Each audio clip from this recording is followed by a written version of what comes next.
Study world IQ के इस video में हम लोग इतिहास को देखेंगे। यह हमारा इतिहास से रिलेटेड पार्ट 1 वीडियो होगा। यह वीडियो आपके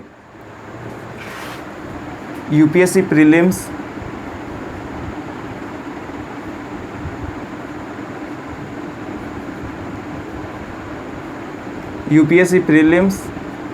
BPSC,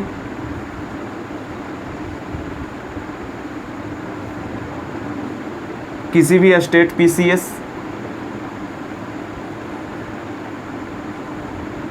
state public service commission, state PSC, ठीक है, एसएससी और रेलवे, ये सारे एग्ज़ाम के लिए काफ़ी ज़्यादा महत्वपूर्ण है। अर्थात जिसमें भी जीके पूछा जाएगा तो उन सभी के लिए यह वीडियो काफ़ी ज़्यादा महत्वपूर्ण है। और इस वीडियो में हम लोग बेसिक से पढ़ेंगे इतिहास को। तो यह हमारा इतिहास पे पार्ट 1 वीडियो है। इसमें हम लोग क्या क्या पढ़ेंगे वो देख लेते हैं। इससे पहले बता दें, अगर आप पहली बार ये वीडियो देख रहे हैं तो हमारी यूट्यूब चैनल को सब्सक्राइब करें और बेल आइकन को क्लिक कर लें ताकि नोटिफिकेशन समय समय पे आपको मिलता रहे। और वीडियो को अपने मित्रों के साथ शेयर ज़रूर करें। तो आइए अब हम लोग आगे बढ़ते हैं। हम इसका थोड़ा ओवरव्यू कर लेंगे सिलेबस को। तो इतिहास जनरली जो है ना, हम लोग 3 पार्ट में पढ़ते हैं। सबसे पहले प्राचीन काल,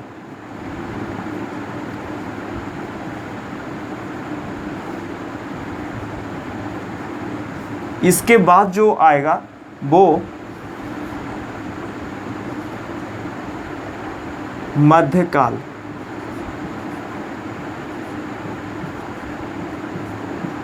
मध्यकालीन भारत का ही विशेष जानकारी लेंगे। फिर इसके बाद जो आएगा आधुनिक भारत आएगा।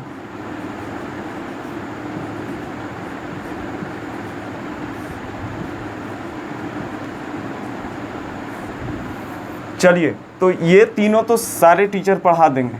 इससे भी पहले 1-2 चैप्टर और होता है। वो होता है, सबसे पहले हम लोग पृथ्वी की उत्पत्ति के समय,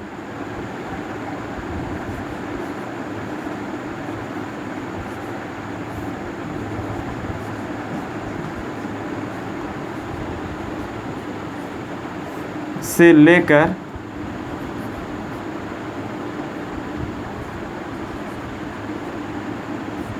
मानव उत्पत्ति,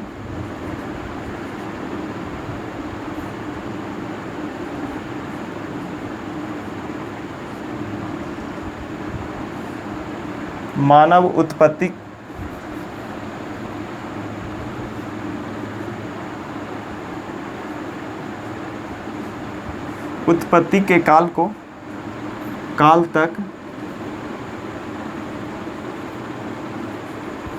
तक पढ़ेंगे। इसके बाद प्राचीन काल में हम लोग देखेंगे पाषाण काल को भी पढ़ेंगे। इसमें हम लोग पृथ्वी की उत्पत्ति से लेकर मानव उत्पत्ति तक के काल को पढ़ेंगे। इसमें जुरासिक पीरियड भी आएगा, जुरासिक पीरियड,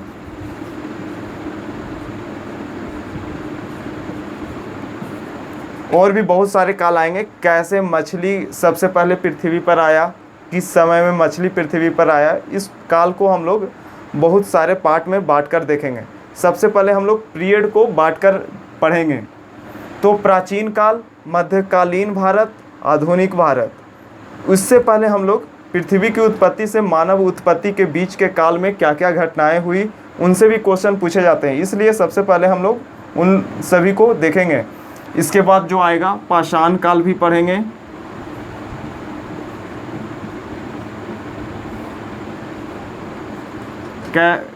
लोग किस प्रकार के पत्थरों को यूज करते थे। पाषाण मतलब होता है पत्थर। तो ये सारी चीज़ों को हम लोग पढ़ेंगे। आइए हम लोग देखते हैं पृथ्वी से उत्पत्ति के काल को। सबसे पहले हम लोग समय को विभाजित करेंगे।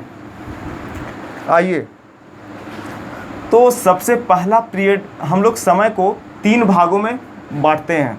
सबसे बड़ा जो समय का पीरियड होता है महाकल्प,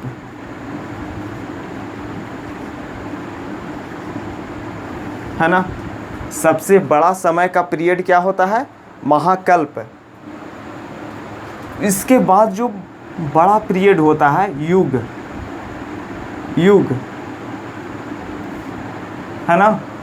इसके बाद जो बड़ा पीरियड होता है ना, मतलब इसके बाद सबसे छोटा पीरियड जो होता है कल्प।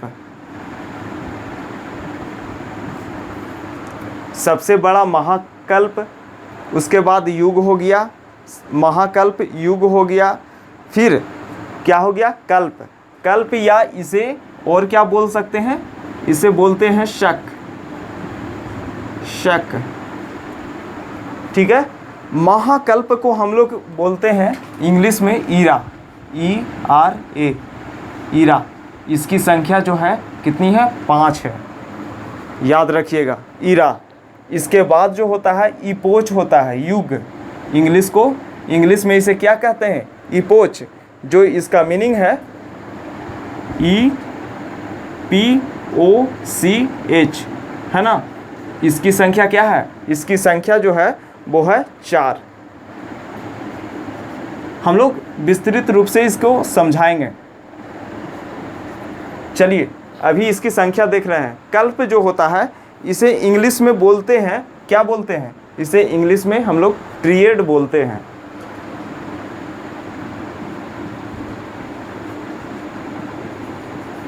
इसकी जो संख्या है वो कितनी है? इसकी जो संख्या है वो 18 है। जो महाकल्प होता है ना, वो सबसे बड़ा होता है।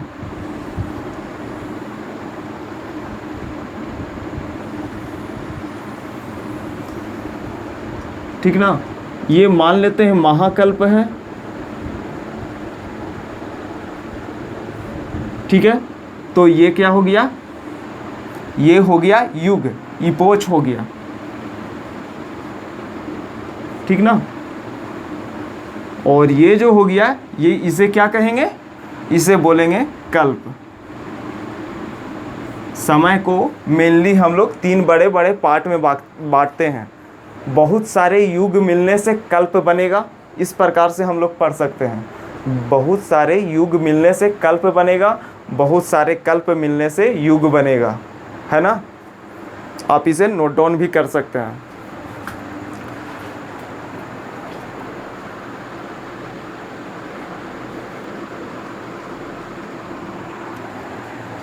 आशा करते हैं यहाँ तक आप नोट डाउन कर चुके हैं, या पोज करके आप इसे नोट कर लें। ठीक है, आगे बढ़ते हैं।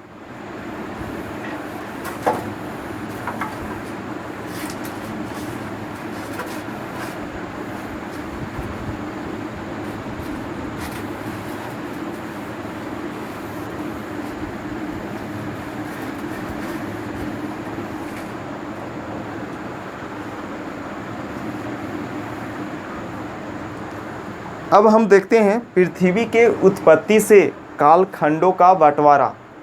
ठीक ना, पृथ्वी की उत्पत्ति से कालखंडों का बंटवारा। तो हम लोग सब 5 कालखंडों में सबसे पहले बांटते हैं। सबसे पहले है pre Palaeozoic era. Pre Palaeozoic Ira,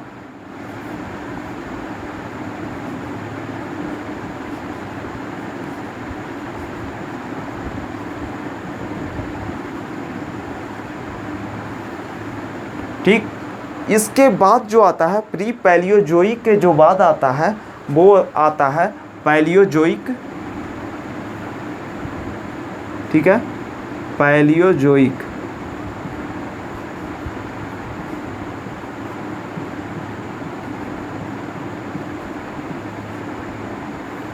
Palaeozoic काल, ठीक ना। पैलियोजोइक काल के बाद जो आता है, सब में काल दे सकते हैं। पैलियोजोइक के बाद जो आता है मेसोजोइक काल। पैलियोजोइक के बाद क्या आता है? मेसोजोइक काल।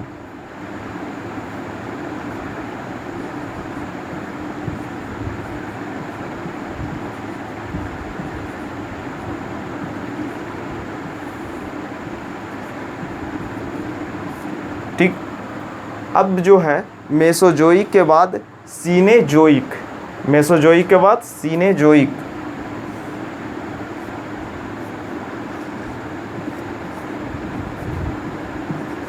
सीनेजोइक, सीनेजोइक काल, ठीक है ना। इसके बाद जो आएगा सबको हम लोग विस्तृत रूप से बताएंगे। तो इसके बाद जो आएगा वो युग होगा नियोजोइक काल।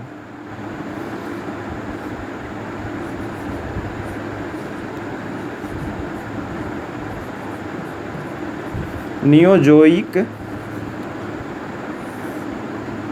काल, ठीक है। अब हम लोग विस्तृत रूप से सभी को पढ़ेंगे, ठीक ना। नियोजोइक काल विस्तृत रूप से सभी को पढ़ेंगे। प्री पैलियोजोइक काल वो काल है जिस समय पृथ्वी को उत्पत्ति होती है और उस समय शुरुआती जो जीवन होता है, इस समय जो होता है सिर्फ पहाड़ पठार आदि होते हैं, पेड़ पौधे भी उत्पत्ति नहीं होता है प्री पैलियोजोइक ईरा में, ठीक ना। तो इससे भी पहले हम लोग देख लेते हैं पैलियोजोइक को कहते हैं प्राथमिक, पैलियोजोइक को क्या कहते हैं, प्राथमिक युग।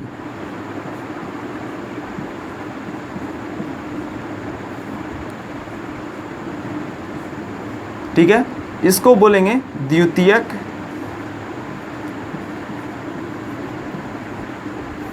युग। बताएंगे मानवों की उत्पत्ति किस युग में हुआ, तृतीयक युग।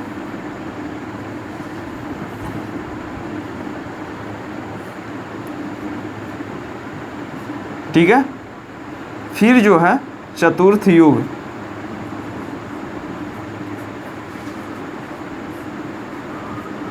ठीक है, मानवों की उत्पत्ति जो होती है तृतीयक युग में होती है, सीनोजोइक ईरा। ठीक है, सारे प्रश्नों को हम लोग देखेंगे, क्या क्या प्रश्न यहाँ से पूछे जाते हैं। तो आइए अब हम लोग प्री पैलियोजोइक ईरा को देखते हैं, प्री पैलियोजोइक काल। ठीक है, तो प्री पैलियोजोइक ईरा से स्टार्ट करते हैं। प्री पैलियोजोइक ईरा जो है काल है वो कोई युग नहीं है, है ना। अब ये कोई युग नहीं है और इसमें जो है इसे हम दो पार्ट में विभाजित करते हैं। प्री पैलियोजोइक काल को दो पार्ट में विभाजित करते हैं। पहला होगा, क्या होगा, पहला जो होगा आर्कियन, पहला जो होगा आर्कियन,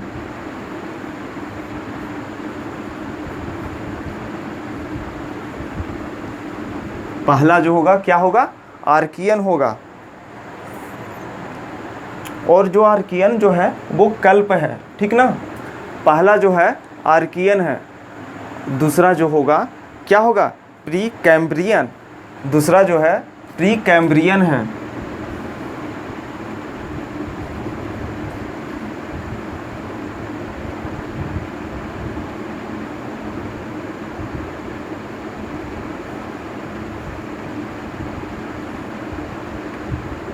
प्री कैम्ब्रियन, ठीक। तो प्री पैलियोजोइक काल है, इसे हम दो कल्पों में बांटते हैं, आर्कियन और प्री कैम्ब्रियन, प्री कैम्ब्रियन। ठीक है, प्री कैम्ब्रियन। चलिए अब बात करते हैं आर्कियन कल्प की। तो आर्कियन जो कल्प है इस समय जीवन की उत्पत्ति नहीं हुई थी, आर्कियन कल्प में जीवन की उत्पत्ति नहीं हुई थी। इस समय सिर्फ पेड़ पौधे भी नहीं थे, पठार थे, ठीक, पहाड़ों और पठार थे। इस समय ग्रेनाइट के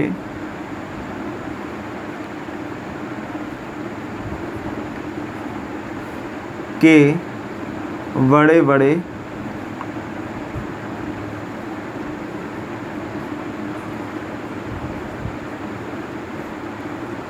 ठीक, तो इस समय ग्रेनाइट के बड़े बड़े पठार थे, बहुत बड़े बड़े पत्थर थे। प्री कैम्ब्रियन युग जो है इस समय पठार तो थे ही, फिर समुद्र की उत्पत्ति हो चुकी थी।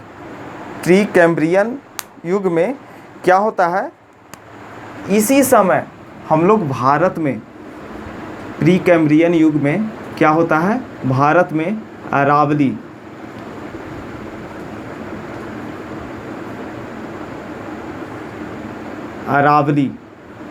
अरावली का पठार, इसकी उत्पत्ति हो चुकी होती है। इसके साथ साथ धारवाड़,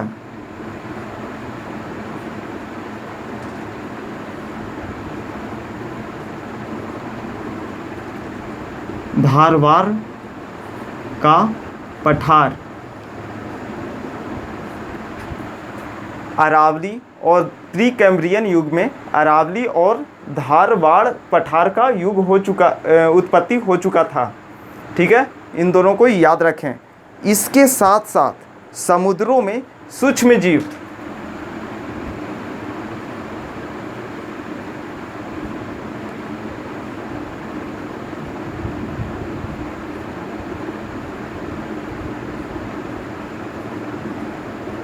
की उत्पत्ति होती है।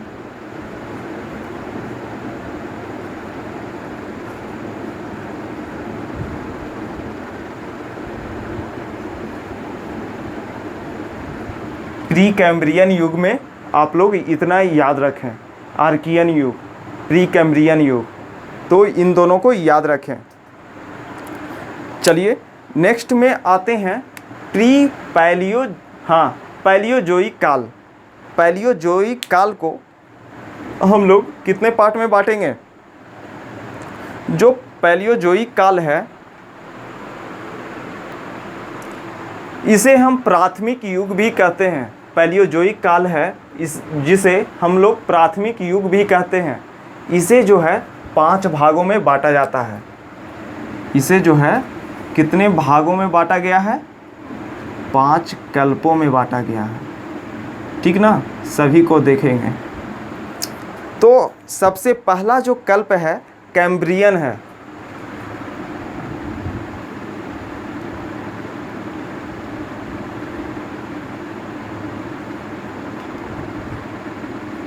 आशा करता हूँ दिख रहा होगा। कैम्ब्रियन काल या कैम्ब्रियन कल्प। दूसरा जो है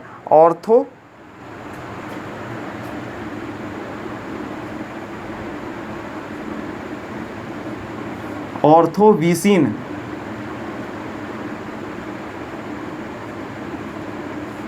दूसरा जो है प्री पैलियोजोइक युग को हम देख रहे हैं। ठीक ना, प्री पैलियोजोइक, ये सब नहीं है।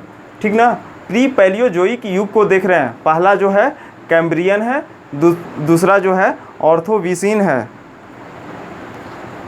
वीसीन या बीसीयन। ठीक, इसके बारे में देखेंगे। नेक्स्ट इसके बारे में देखेंगे। तीसरा बात करें ऑर्थोवीसियन के बाद जो है वो चौथा क्या है? सिल्यूरियन।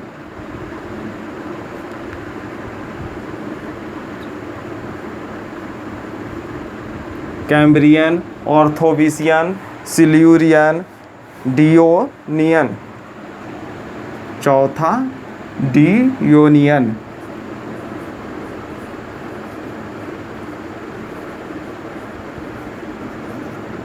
ये कल्प हम लोग बांट रहे हैं। इसमें 2 कल्प हो गया, इसमें 5 कल्प होगा, 4 कल्प हो गया है। डियोनियन के बाद जो आएगा वो कार्बोनीफेरस। कार्बोनीफेरस वो युग है जिस समय कोयला उत्पत्ति होने लगा था, कोयले का निर्माण होने लगा था। कार्बोनी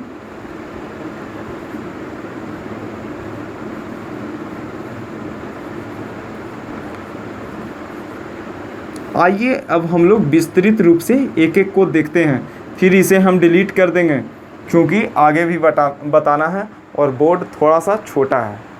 ठीक है, कैम्ब्रियन युग में किस किस चीज़ का विकास होता है? सबसे पहले समुद्री घास का विकास होने लगता है।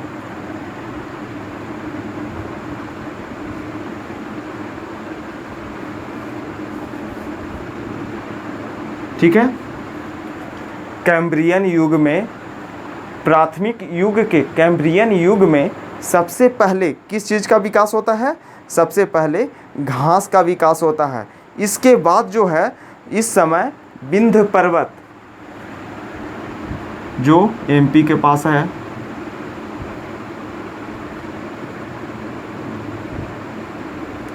ये दो को याद रखें। कैम्ब्रियन युग में क्या क्या विकास होता है? विंध्य पर्वत, समुद्री घास, और इससे पहले हम लोग देख चुके थे सूक्ष्म जीव का विकास होने लगता है। सूक्ष्म जीव अब धीरे धीरे लार्ज होने लगता है, बड़ा होने लगता है ना। सूक्ष्म जीव जो होता है, जो माइक्रोस्कोप से हम लोग देख सकते हैं, है ना, जो नंगी आंखों से नहीं देखा जा सकता है, वो प्री कैम्ब्रियन युग में था। अब हाँ, ये जो है बड़े बड़े जीवों का निर्माण होता है, पर इसमें ये बिना रीढ़ वाले होते हैं, बिना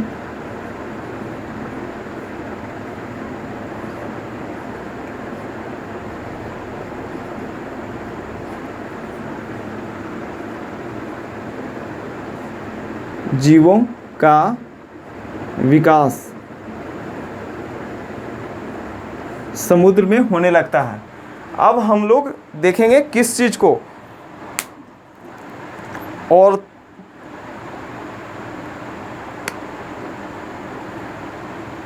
ऑर्डो, ये है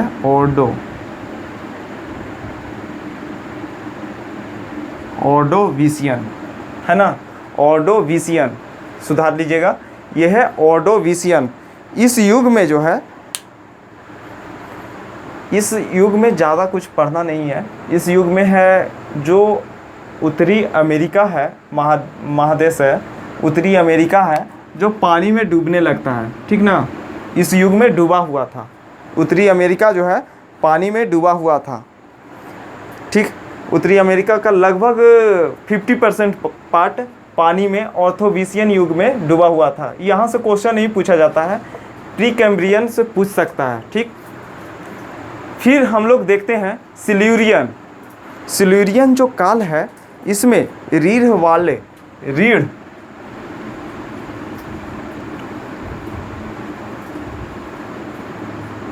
जीवों का विकास,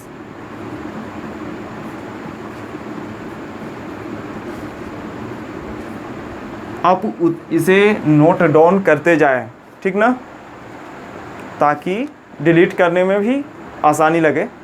फिर है सिल्यूरियन जो है कल्प है, उसमें रीढ़ वाले जीवों का विकास होने लगता है, ठीक ना। मछली और परवाल भित्ति भी हल्के हल्के नज़र आने लगते हैं। मछली और प्रवाल, क्योंकि मछली में तो रीढ़ होता है ना, मछली में कांटा होता है, वही रीढ़ है। परवाल, मछली और प्रवाल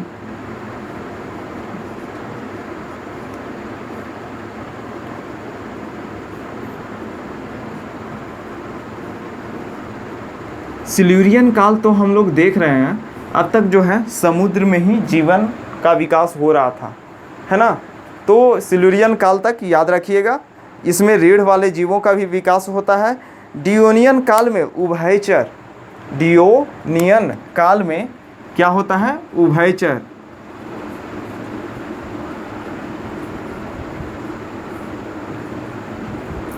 उभयचर मतलब जो स्थल और जल दोनों में रहे, तो उसे उभयचर कहते हैं। डियोनियन काल में इसका विकास होता है, उभयचर वाला। और इसमें जो है डियोनियन काल में ही बड़े बड़े मछलियों का भी विकास होने लगता है।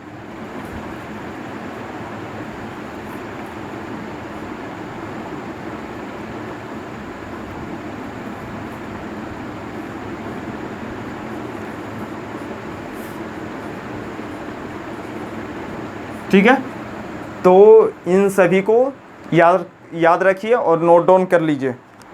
एक जो बच गया है वो कार्बोनिफेरस है ना।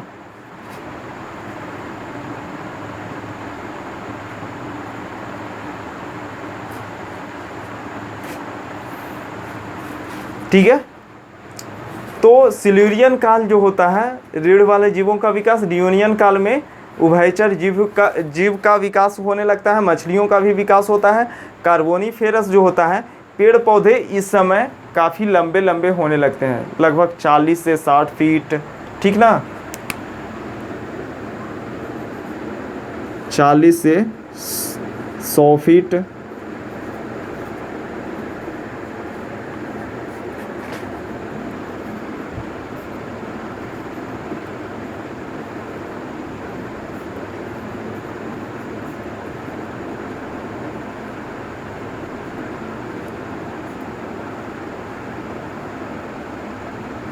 कार्बोनिफेरस में 40 से 100 फीट लंबे लंबे पेड़ पौधों का विकास। अब यही जो है कार्बोनिफेरस युग में क्या होता है, पेड़ पौधे, अब हम जो कोयला यूज करते हैं वो यही सब पेड़ पौधे होते हैं, वो भूकंप आता है और पृथ्वी के अंदर दब जाते हैं, ठीक ना। वो बाद में अब हम लोग क्या मिलता है, उससे कोयला मिलता है।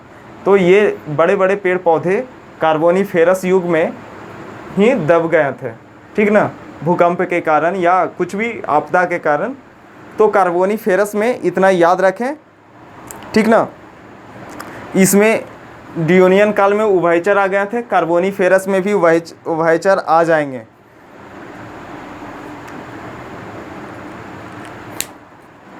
चलिए तो इसको नोट डाउन कर लीजिए।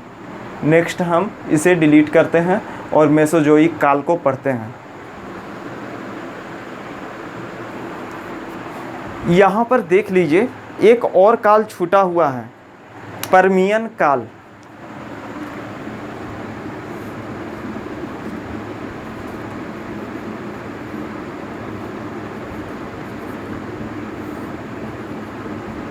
ठीक ना। तो हम लोग पैलियोजोइक काल को कितने पार्ट में बांटते हैं, 6 कल्प में बांटते हैं। पैलियोजोइक काल को कितने कल्प में बांटते हैं, और इसे हम 2 कल्प में बांटे हैं।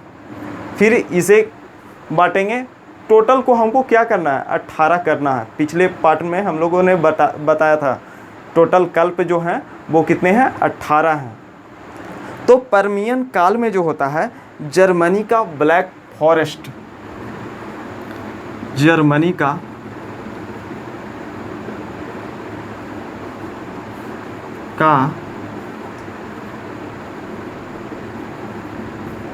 फॉरेस्ट,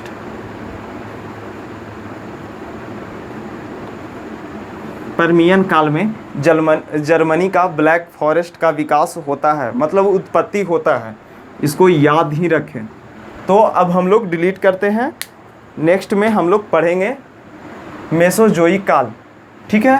तो लंबा वीडियो होने वाला है, इसलिए हम लोग छोटे छोटे वीडियो बनाकर डालेंगे, ठीक ना।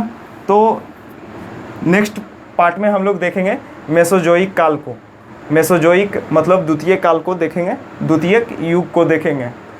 आशा करते हैं यहाँ तक आपको समझ में आ चुका होगा।